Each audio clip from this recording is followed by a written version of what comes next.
Bueno, muy buenas tardes y en primer lugar muchísimas gracias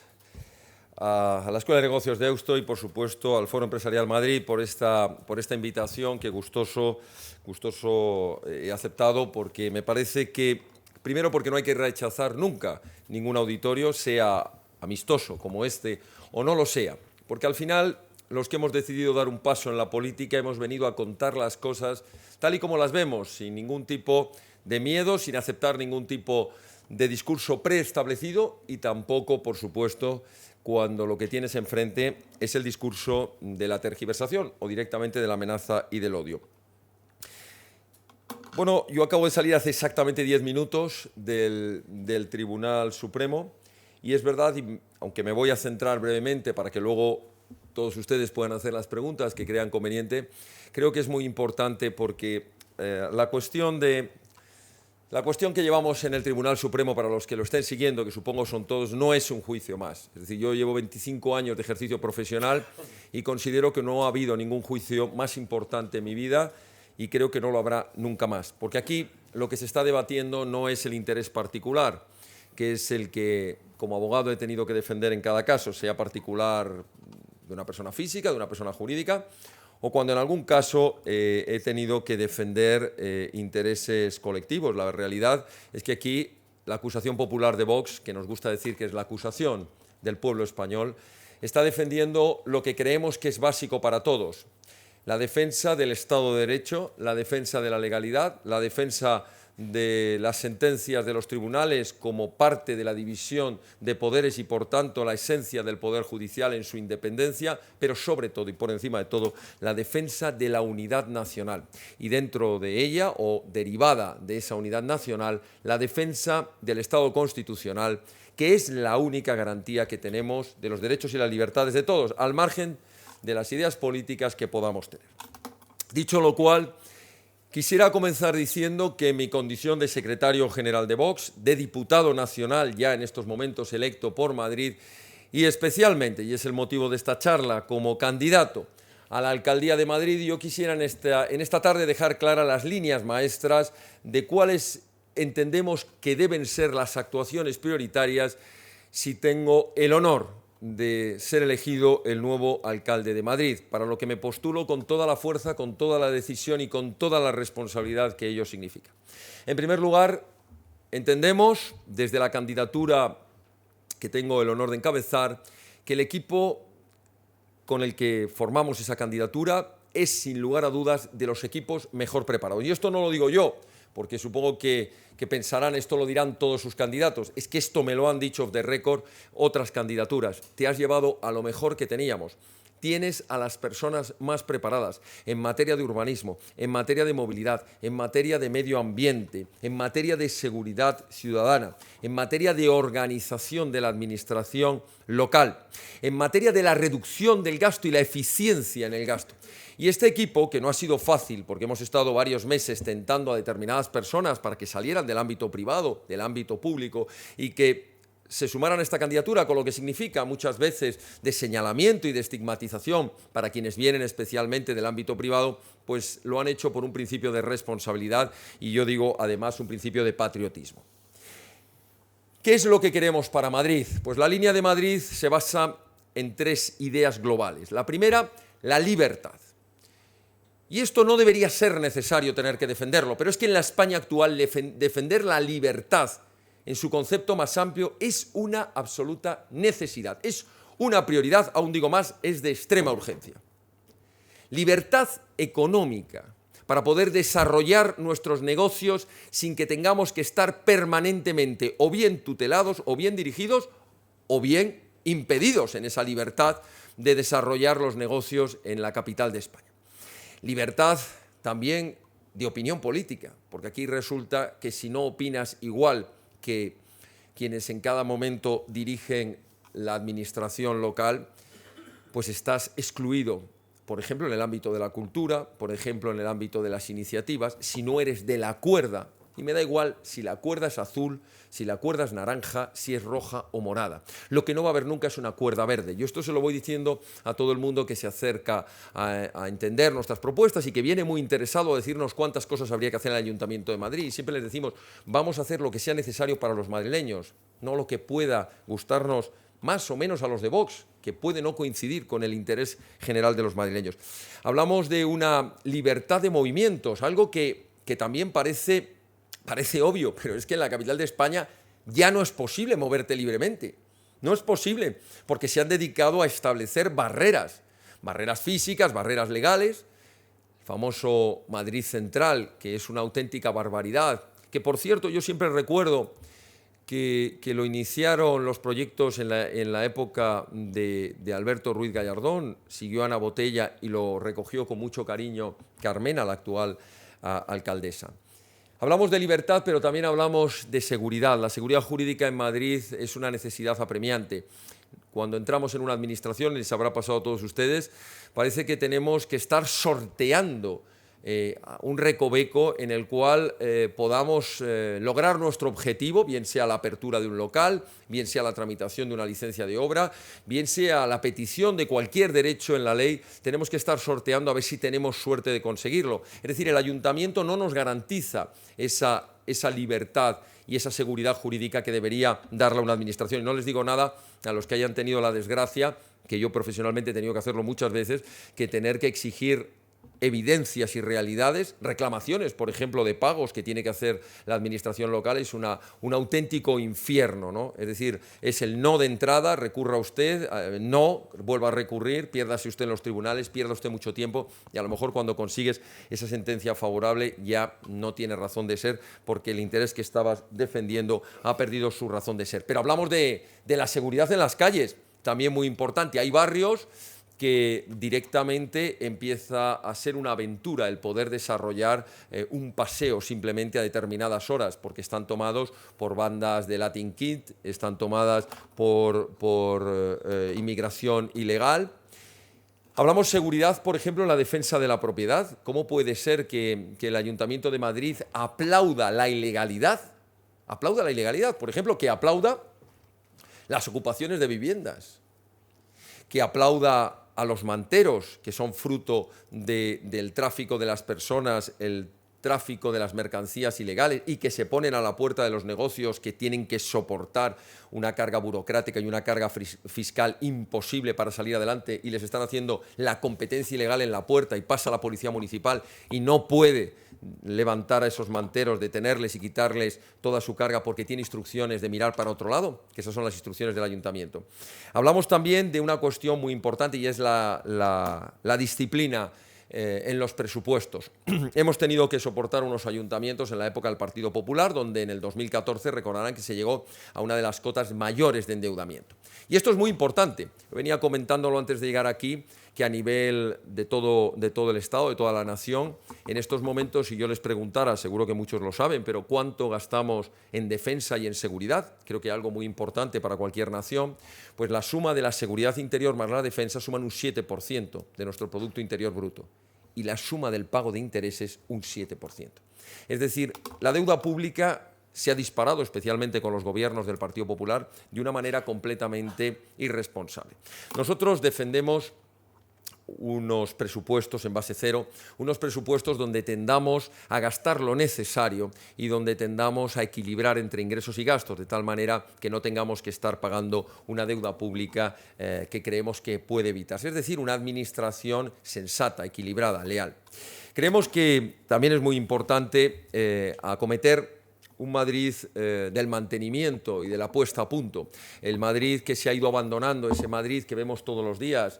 que sí que es verdad que siempre hay grandes obras, ¿no? Proyectos estrella, como podría ser el soterramiento de 3,8 kilómetros, por ejemplo, en la carretera de Extremadura, para permitir que toda esa zona pueda tener una cierta calidad de vida que ahora es complicada al tener la carretera prácticamente pasando por la puerta de sus locales, de sus portales, pero hay un tipo de obra que no es tan estrella porque son millones de pequeñas obras, esa baldosa que está rota, pero que lleva rota un año, cada vez que sale la vecina tiene que tener cuidado de no tropezarse, esa calle por la que pasamos con nuestra bicicleta o nuestra moto, nuestro coche, y hay un socavón y 6 meses después es el mismo socavón en el mismo sitio, esas farolas despintadas o sin alumbrado, esos jardines abandonados, ese Madrid que no cuida o que no impulsa el cuidado de sus fachadas, que al final son el reflejo pues, de nuestra cara y de nuestra visión ante nosotros mismos y ante los visitantes. Es decir, tomarnos muy en serio, yo lo voy a hacer, que cada calle tenga su responsable, haya un responsable por barrio que esté permanentemente pendiente con la aplicación informática correspondiente, y hoy se puede hacer, cosa que hace años pues serían trámites bastante más complicados. Se puede hacer ese Madrid del cuidado de nuestras calles. Pero para todo eso hacen falta recursos, y los recursos los hay. Incluso con la propuesta de bajada de impuestos a la que me voy a referir brevemente. Estoy tocando, como ven, muchas distintas pinceladas, pero cuando se nos dice, bueno, pero todo eso, ¿de dónde se va a sacar el dinero si ustedes se dedican a bajar los impuestos? Por ejemplo, si ustedes quieren suprimir la plusvalía municipal, tanto inter vivos como mortis causa, que es un auténtico atraco, es una doble imposición al final de algo que ya compraste y que pagas todos los años con tu IBI, etcétera, ¿no? Con tu impuesto de patrimonio y demás. Bueno, pues es verdad que se puede hacer, igual que se puede bajar el IBI al mínimo, al 0,4, pero claro, como le tenía que recordar a algún candidato del Partido Popular o de Ciudadanos, les decía, claro, bajar al 0,4% está muy bien, pero cuando os habéis dedicado a establecer unos valores en los valores catastrales que están muy por encima del valor real de esos inmuebles, ese 0,4 sigue siendo brutal, así que nosotros pediremos una revisión catastral, igual que pediremos una revisión de los índices fiscales de las calles, tan importantes a la hora de pagar tasas o a la hora de calcular otros impuestos municipales que dependen fundamentalmente de ese valor fiscal que nos dan o ese índice fiscal que nos dan a las calles. Hay que hacer, decía, una importantísima reforma fiscal, una importantísima bajada fiscal dentro de las posibilidades que tiene un ayuntamiento, y hay que compensarlo, esa bajada de ingresos públicos, hay que compensarlo reduciendo todo el gasto político que podamos. Y, por supuesto, cortándole el grifo, no solo por una cuestión económica, sino también por una cuestión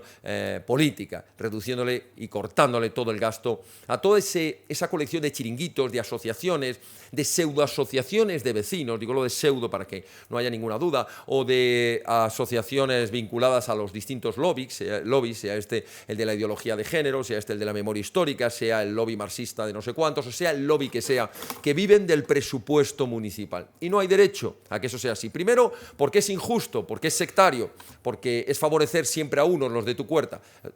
pero es que además los fines de esas asociaciones consideramos que son contraproducentes y además porque no tenemos por qué pagarlo el resto. Me gustaría ir terminando para que puedan hacer las preguntas que crean convenientes, pero yo quisiera sobre todo trasladar un mensaje de esperanza. Yo sé que hay muchos que piensan que, bueno, todo esto se dice en campaña, pero que luego no es posible llevarlo adelante, que luego viene esa fabulosa burocracia, ¿no? Esa burocracia, y por cierto me olvidaba de una cuestión importantísima, sé que me la iban a preguntar, la cuestión del desarrollo de las viviendas. Madrid tiene en estos momentos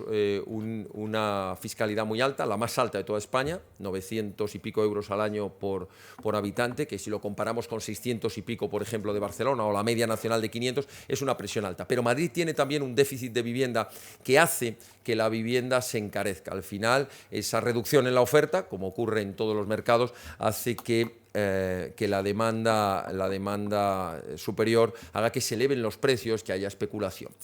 Bueno, esto se puede solucionar. Tenemos terreno, tenemos la operación Campamento, que está paralizada, la operación del Sureste, la operación Chamartín. Hay grandes operaciones con un volumen muy importante de vivienda que permitirían sacar al mercado mucho suelo público, suelo que desde nuestro punto de vista solo debe privarse de la construcción cuando se demuestre y se pueda acreditar que hay un interés general, pues porque sea una zona verde, porque haya que reservar una zona industrial, pero todo lo demás, el estar reteniendo suelo público, al final lo que está haciendo es favorecer el encarecimiento de los costes de vivienda, de construcción, y por tanto también una situación de mayor dificultad para los madrileños a la hora de poder adquirir. Y junto con esto incluyo también la cuestión de promover una parte de vivienda pública para que desde el ayuntamiento se favorezca. Ya veremos en qué modalidad, pero estoy seguro que llegaremos a acuerdos con el sector privado para que se pueda favorecer la construcción de vivienda pública para un alquiler a precio tasado, una compraventa a precio tasado que permita a esos jóvenes, a esas familias que quieren iniciar su andadura o aquellas personas más desfavorecidas tengan una oportunidad, y esa oportunidad se la tenemos que dar con todos los mecanismos que queramos. No venimos a regalar nada, pero sí venimos también a ayudar desde el Ayuntamiento de Madrid a aquellos que de verdad se lo merezcan. Ya digo, con independencia del carné que lleven en la boca. Podríamos ir tocando muchos otros temas, pero decía que quería terminar con ese mensaje de esperanza, trasladar que es perfectamente posible, que esa parece imparable burocracia a la hora de la verdad hace imposible esos cambios. Nosotros creemos en lo que algunos denominan milagros y que nosotros creemos que no es otra cosa que parte de lo que somos los españoles, ese espíritu tal vez aventurero echado hacia adelante. Yo recordaba con algunos el pasado 2 de mayo y es bueno siempre recordar la historia de los que nos precedieron, cómo fue en Madrid, cómo un puñado de madrileños que algunos dirían que estaban locos y no tenían nada que hacer, se alzaron contra las tropas francesas, el ejército más poderoso del mundo, y fueron quienes iniciaron al final esa guerra de la independencia que recuperó nuestra soberanía, nuestra independencia. Es verdad que no fue gratis, fueron muchos los que murieron en el intento. Yo no espero que reconquistar Madrid no llegue a esos extremos, pero sí quiero decir que cuando nos dicen que las obras son muy complicadas y que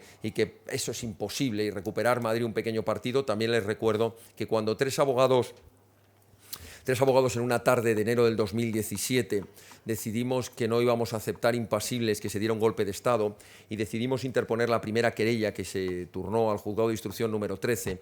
Cuando empezamos a ver aquellos primeros registros, aquellas primeras pruebas, aquellas pruebas que fueron acumulándose hasta los 256.000 folios que forman ahora mismo la causa, esas más de 40 registros, esos miles de llamadas telefónicas, cuando empezamos aquello, la verdad es que nos estábamos enfrentando, como luego hemos podido comprobar, nada menos que contra toda una generalidad con un presupuesto millonario, con una connivencia o cuando no una cierta complicidad de otros poderes del Estado que miraban hacia otro lado porque no interesaba. También muchos nos habrían dicho, no tenéis nada que hacer. Hoy están sentados en el banquillo, hoy, por suerte, 2 años después, ya nos acompaña también la Fiscalía y nos acompaña la Abogacía del Estado. En aquel momento estuvimos solos durante más de un año.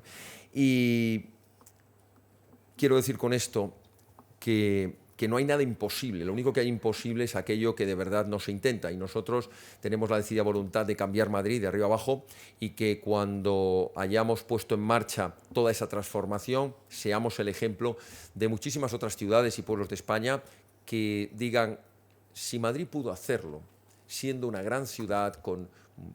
millones de habitantes, con problemas gravísimos, ¿cómo no lo vamos a hacer nosotros, que somos una pequeña capital de provincia o un pequeño pueblo? Si Madrid pudo reducir los impuestos, ¿por qué no vamos a poder hacerlo nosotros? Si Madrid logró controlar y bajar los niveles de contaminación, si Madrid logró planes que pusieron a punto sus calles, sus ciudades, sus parques, ¿por qué no vamos a hacerlo nosotros?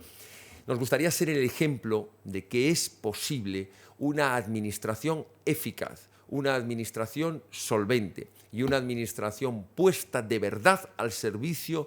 de los madrileños. Yo recuerdo al gran maestro García Enterría, catedrático de Derecho Administrativo, que decía que el derecho administrativo nació como medida de protección de los ciudadanos frente al Estado. Cuando el derecho administrativo dejó, y él lo decía ya con pena, dejó de ser la herramienta al servicio de los ciudadanos que se defendían ante los abusos de poder para convertirse en la herramienta del poder para controlar,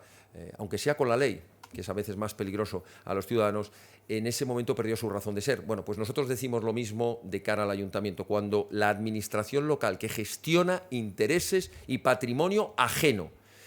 ha dejado de perder su función principal, nuestro principal objetivo es que sea una administración herramienta de los intereses de los madrileños, que se ponga al servicio, que para eso les pagamos. Yo diré cuando esté en el ayuntamiento, para eso me está pagando usted, no le estoy haciendo ningún favor. Usted me está pagando como alcalde, o si no lo entienden así los ciudadanos, como concejal, para que yo les solucione la vida, no para que le ponga problemas, para que yo les dé más seguridad, le dé más calidad de vida. Y usted tiene el derecho a exigirlo y debe exigirlo. Y no pida por favor las cosas. Estamos para cumplir ese servicio a nuestros conciudadanos. Y si no, no habernos presentado. Ese es nuestro objetivo y eso es lo que les vamos a ofrecer a todos los madrileños, lo que les estamos ofreciendo, que tengan fuerza, que tengan valentía, que nosotros vamos a cumplir con nuestra palabra. Y lo vamos a hacer porque somos uno más de ellos, somos un madrileño más, somos madrileños que queremos a nuestra ciudad y que queremos dejar ese servicio para que algún día quienes vengan detrás recuerden ese Madrid, como lo recordamos también de muchos que nos precedieron, un Madrid mucho mejor, mucho más libre, más próspero y en el fondo un ejemplo para todos. Muchísimas gracias.